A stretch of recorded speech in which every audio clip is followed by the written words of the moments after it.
জীবনের ছোট ছোট আঘাত পাওয়ার থেকেই মানুষ অনেক বড় অভিজ্ঞতার সঞ্চয় করে।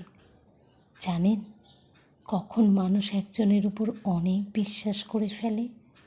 যখন সে নিজের জীবনের সিদ্ধান্তগুলো নিতে অপারগ হয়ে পড়ে আর বারবার একটা সিদ্ধান্ত নেয় আর পিছিয়ে আসে, পাছে আবার না ভুল হয়ে যায়।